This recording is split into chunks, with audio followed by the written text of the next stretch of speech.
Morning. So, magandang umaga po ulit sa ating lahat. And this is the day that the Lord has made. And we will rejoice and be glad in it. So, we will rejoice because we are thankful. And pagka yung isang tao pong may pasasalamat sa puso, ano ho yung isa sa mga unang expression? Nakangiti, nakasmile. So, can I ask everyone to just show your smile? Alam niyo po ba yung smile? Napapansin niyo ba pagka when you smile, it gives you a sense of energy. May parang kape, no? Parang pagka na-smile ka biglang So, let's keep that smile all throughout the Mass today. Kasi today po is actually the first Sunday of Lent, no? Hindi pa ho tayo Biyernes Santo. So, first Sunday of Lent pa lang po, right? So, dapat nakasmile ho tayong lahat. And we are thankful, I'm thankful for everyone here who are in church. And for those who are not able to make it today with us, we lift them up in our prayers, especially our Primate Bishop Ariel, who is still in Europe, as I understand, and for the rest of our faithful brothers and sisters in Christ, so that all of us as one body of Christ, right? Whether we are here physically in church or where we are somewhere else, we are one body of Christ. And as the body of Christ, what do? Ano ba yung tinuro sa atin last Sunday? We listen to Him. Amen? So that's our desire for today, that we may listen from the Lord Jesus Christ. Amen? So ngayon po, again, this is the first Sunday of Lent, and Lent is a 40-day journey. So gusto ko pong i-emphasize yung word na journey. Tayo po ay maglalakbay ngayong araw na ito. Amen? Sino ho yung gusto lumakbay with us as we begin this Lenten season? So these days, as many countries open up, and transportation keeps on improving, people love to travel. Sino ho yung mga mahilig mag-travel dito? But beyond the excitement, every journey teaches us something about life and faith. Marami ho tayong matututunan in a journey. So think about it, no? In every journey, there are elements that are always present. And maybe in your own thoughts, ano ho ba sa tingin nyo? Maybe give me 4 answers. No? Ano yung sa tingin nyong elements that are always part of the journey? Or kahit don't mention it, just keep it in your hearts, right? But try to think of those. And today, we reflect on a few of them. And this will be in an acronym. And actually, yung acronym na po ito is a word also. STOP. S-T-O-P. Stop. No? Tama-tama, nung napansin ko pong pwede palang gawing isang word to, sabi ko, talagang revelation ni Lord to. Swak na swak. But anyway, we look at these 4 elements in a journey, which is, again, in the acronym STOP. So every journey has a starting point. Then every journey, kailangan you have to have trust in whoever is in control of the wheel. No? Whether by land or by sea or by air. Kailangan may trust. And then number 3, third element of a journey is obstacles will always be there. There will always be obstacles along the way. And number 4, an element of a journey, there's always a clear progression. So S-T-O-P. So let us walk through these together and see what they teach us about Lent. So first element, starting point. Every journey begins somewhere and moves forward until the destination is reached. In Lent, our starting point is, ano ba yung umpisa ng Lent? Ash Wednesday. Kung di man ho kayo napag-Ash Wednesday dito or in other churches, but that is the beginning of Lent. That signals the beginning of Lent. And in Ash Wednesday, meron hong binabanggit sa atin pagka nag-i-impose ng ashes. Although, these days, iba na ho yung words. But the one that we're familiar with, ano ho yung sinasabi sa atin? You are dust, and to dust you shall return. So at first, this sounds like a return to nothingness. Kasi yung dust, di ba? What is dust? Is there any value in dust? Parang wala naman ho, di ba? So dust represents nothingness or void. But this is not meant to discourage us. Instead, it brings us back to the beginning.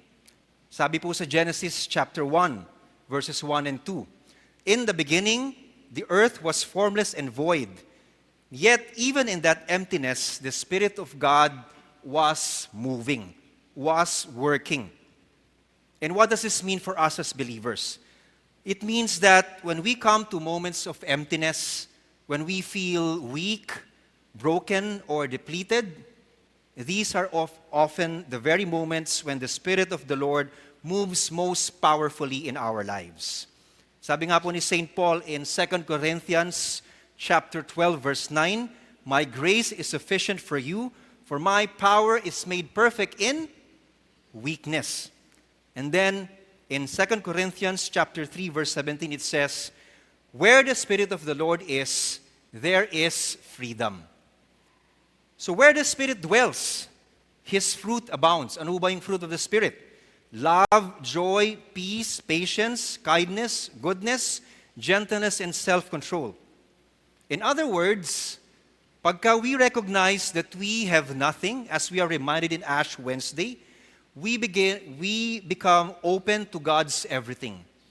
It is often when we have nothing left that we truly become the clearest instruments of His love, channels of His joy, and where we find the means to grow in perseverance. So Ash Wednesday, as the starting point of Lent, reminds us that the Holy Spirit has been at work in us from the beginning. Sabi po dun sa Genesis 2, verse 7, part of our readings for today. "The Lord God formed man from the dust and breathed into his nostrils the breath of life." Meron po tayong kasabihan, no? Mayaman ka man o mahirap, pare-pareho lang ang kahantungan natin. Balang araw, lahat tayo ay magiging abo. And if you come to think about it, parang napaka-despairing naman itong kasabihang ito. But the message of Ash Wednesday is not about endings. It is about beginnings. The very dust we came from became the instrument through which God breathed life by the power of the Holy Spirit. Amen? So starting point pa lang ho, napakasaya na, di ba? Because we know that even when the priest reminds us, "You are dust, and to dust you shall return," thank you, Lord, because it is from dust that the Lord God breathed His life unto us. Amen? So number 2, yun pong second element ng ating journey. What is an inherent element for us to be able to go through a journey? It's trust in whoever is in the steering wheel. So whether it's the driver kung by land, or the captain kung by sea, or the pilot if you're in a plane. And because this journey has begun, the next question naturally follows. Whom do we trust to lead us? Whom do we trust to be in the driver's seat? Sino ho rito yung bumabiyahe na walang tiwala dun sa driver? Or especially yung mga lumilipad, di ba? Sino ho dito yung walang tiwala sa piloto? Napansin ko lang ho, no? Yun ho mga airlines, hindi naman ho nagpa-publish ng pangalan ng piloto, di ba? Unless I'm mistaken, right? Wala ho tayong way para i-search sa LinkedIn or sa internet kung sino man tong si Captain so-and-so, right? Hindi ho natin alam, wala ho tayong personal knowledge of who the pilot is, right? And sabi nga, there's a popular meme that goes like this. Kung kaya mong ipagkatiwala ang buhay mo sa driver, kapitan, o piloto na hindi mo kilala, mas dapat mong ipagkatiwala si Jesus sa biyahe ng buhay. Amen? So this raises a good question. Why are we able to trust strangers with our journey? And this is because of 3 things. No? I'll just run through them very quickly. Why do we trust strangers in our journey? It's because naturally we recognize, one is, there's credible authority. Ibig sabihin, they are licensed and certified. No? And then number 2 is proven competence. They are trained and experienced. Sabi nga, yung isang airline pilot, they require a total of around 8 to 15 years total career experience bago sila maging kapitan, before they become the main guy in the plane, right? So it takes them that long for them to be able to prove their competence. And number 3, trustworthy systems. So, ibig sabihin, the institution behind them has earned confidence. Kumbaga, tayo po, dun sa mga lumilipad, no? Minsan, or actually madalas, yung criteria natin, meron tayong mga criteria bakit natin gusto yung isang airline. And para sa akin ho, isa ho sa mga napapansin ko is yung gaano kagaling mag-landing. Di ba? Yun hong pag-landing, Kasi actually, yun yung isa sa mga pinaka-critical na parte ng isang flight, right? If you miss yung paglanding, talagang medyo delikado ho yun. So pagka yung airline, napansin mo na, parang smooth yung landing. Minsan madalas may tiwala ho tayo doon. And that's because they have trustworthy systems. And the reason why I'm saying this is because if we can entrust our physical journey to someone we have never met personally, how much more can we entrust our lives to the Lord Jesus, who is not merely qualified, but perfectly trustworthy. No? And bakit po natin? Why can we trust God? So balikan nyo lang po yung reflection a few weeks ago. Why are we able to trust God? Amen? So during this Lenten season, the invitation for us as believers is simple. In every journey of life, we may not see the whole path. Wala ho tayong view dun sa kung ano man yung dinadaanan natin most of the time, especially in long journey. And we will face obstacles and challenges. Yet we can have peace when we know who is in control of the ship of our lives. So take note of the word control, as it will be important as we go along in this reflection. So number 3 element ho dun sa journey is yung obstacles. This leads us to an important reality. Even when we trust the driver, the journey still will have challenges. Every journey has obstacles. Especially sa mga long trip, no? Sino ho rito naka-experience ng masasabi nating perfectly smooth trip? Right? Maybe some of us have, but if you come to think about it, is it truly because there were no obstacles? Dahil ba walang mga obstacles sa daan? Or was it because we were at peace and deeply trusted the one who is in control, so that you were able to sleep throughout the whole trip, right? It goes back to who is in control. So again, every journey has obstacles. So if by land we encounter bumps in the road, at sea there are waves that may make us seasick, and in the air there is turbulence. So interestingly, some drivers make a rough road feel smooth, while others can make even a smooth road feel uncomfortable. Kumbaga, pagka hindi naman ho we put down yung mga jeepney drivers, but if you have a jeepney driver drive a Mercedes-Benz, kahit na dahil ho sanay siya dun sa kadyot, di ba yung mga jeepney drivers, may puwersa eh. So kahit na Mercedes-Benz yung dala-dala niyan, mararamdaman mo pa rin na parang may kadyot, may konting, kahit na smooth yung daanan, parang may bumps in the road. And again, the difference often comes back to who is in control. As believers, we profess that Jesus is in control. Yet the enemy, the accuser, ano ba yung tinuro sa atin ni Bishop about the enemy? Ang tawag ko sa kanya is the accuser. The Satan, di ba? Yung sa story of Job, the one who accuses us. And that is actually his role. A lot of times, we give the enemy too much credit. But we have to understand, hindi po siya Diyos. He's not equal with God. Right? And the only way and the only thing that he is best at is to accuse us. Right?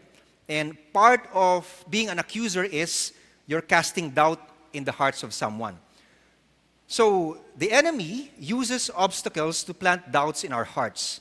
And our Lord Jesus himself revealed this pattern during his temptation, as we have read in today's gospel passage. So, mag-introduce po ako ng pangalawang acronym, pero ito medyo wala masyadong sense, no? But as part of this section, we can summarize the enemy's strategy with one idea. With one, yung strategy ng enemy. Temptation makes us feel we lack ISSS. Temptation makes us feel we lack identity, sustenance, security, and sovereignty. Kung babasahin niyo po yung gospel passage natin for today, di ba? We can draw from that passage, ito pong temptation of the enemy to the Lord Jesus Christ. And the Lord is showing us how we can defend ourselves against this. So notice that after Jesus fasted for 40 days, he was already very hungry. And yet, the temptation was not the hunger itself. The real temptation was the enemy suggesting that Jesus lacked something. Sipin mo, anak ng Diyos, no, ang lakas ng loob ng enemy to cast doubt in Christ. Because that is only what He is best at doing at. Amen? So first, we go with, temptation makes us feel we lack identity. Ano ho ba yung sinasabi dun sa gospel natin for today? The accuser begins by saying, if you are the Son of God, kung ikaw nga talaga ay anak ng Diyos, no? Yung word na yon, napaka-igsing word, just two-letter word, if, but it carries a lot of weight because a lot of times it plants doubt in our hearts. And it connotes that we have to prove ourselves. Kailangan mong patunayan, kailangan, you do a lot of things just to prove that you are a child of God. And that is what the enemy tried to implant in the heart of Jesus. Dagal, ika nga. But that is also the same strategy that the enemy attacks us with, plants us with doubt. So the same happens to us. In trials, our identity becomes the target. And our first defense to remember is our identity is rooted in Christ. And that identity is love.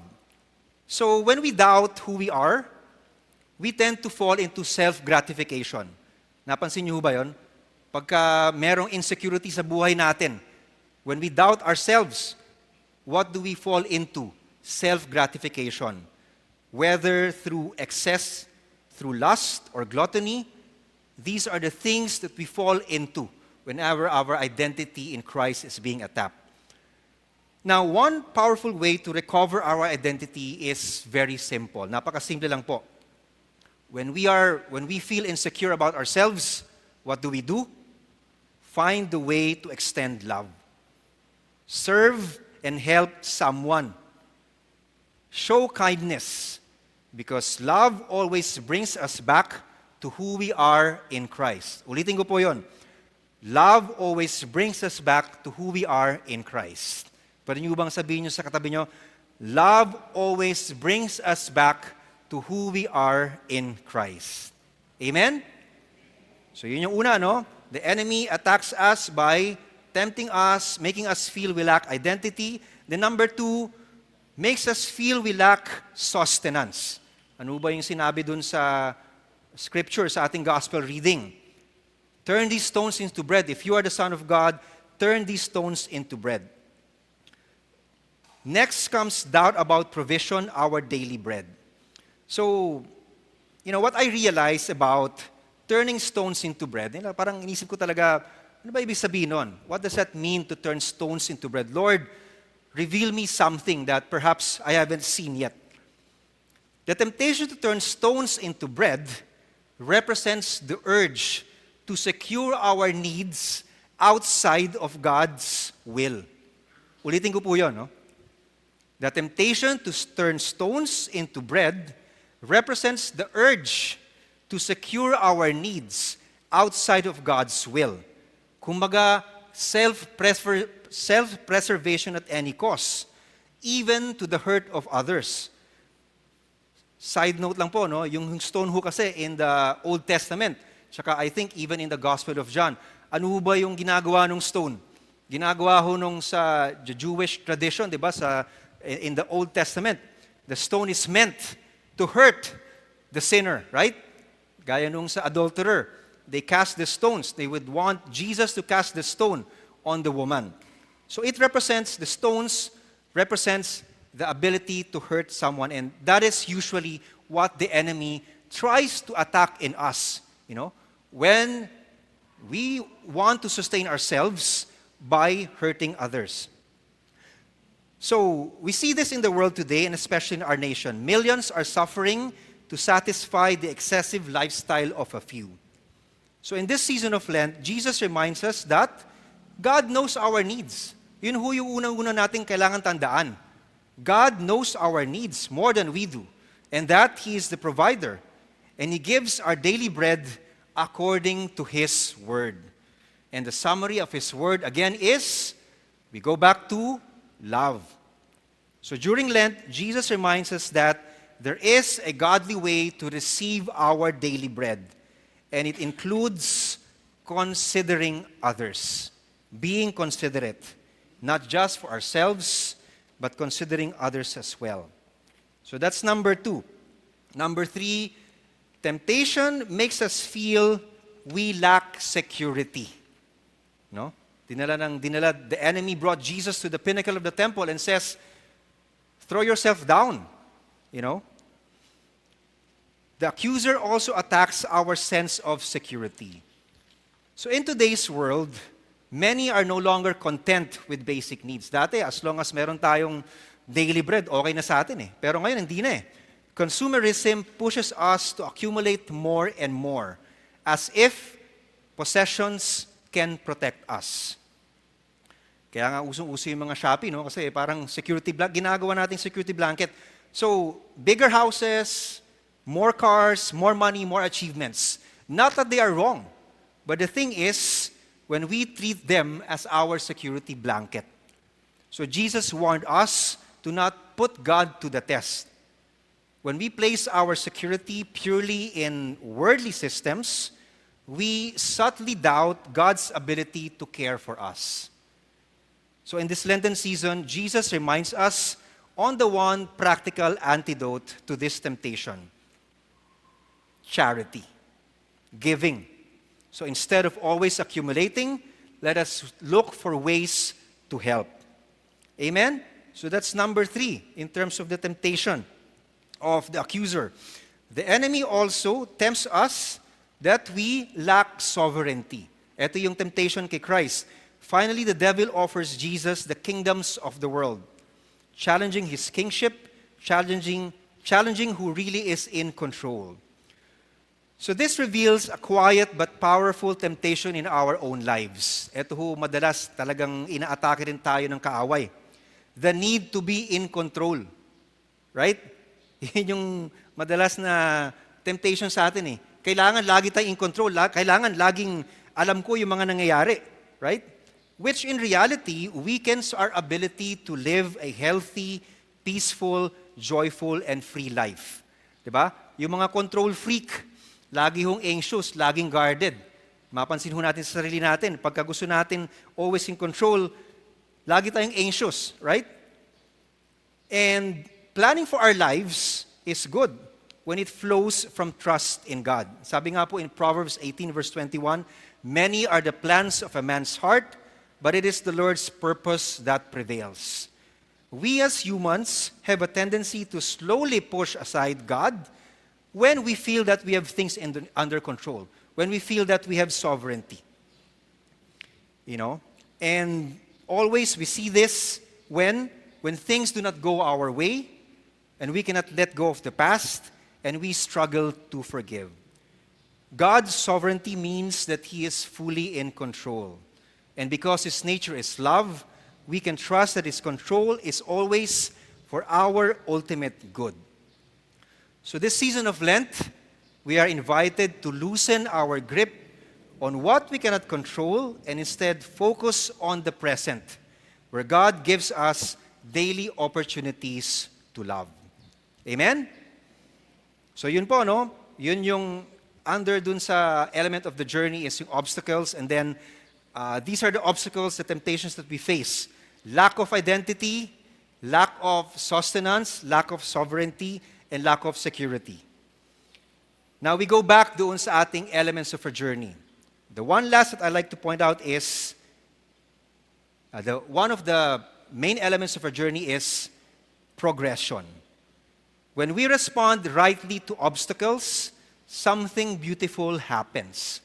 We begin to move forward. Right? When we respond rightly to obstacles, something beautiful happens.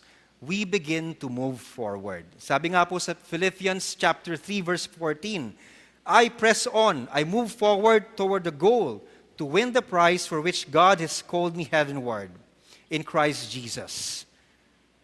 It is one of the scriptures in this early part of this Lenten season. So a journey that does not move forward is not really a journey. The same is true for Lent.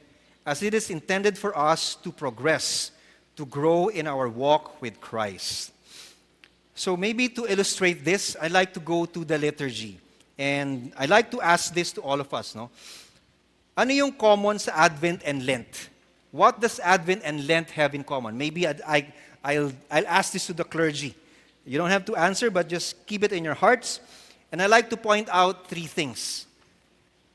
Both are preparatory seasons leading to major events. Advent leads to Christmas, and Lent leads to Easter.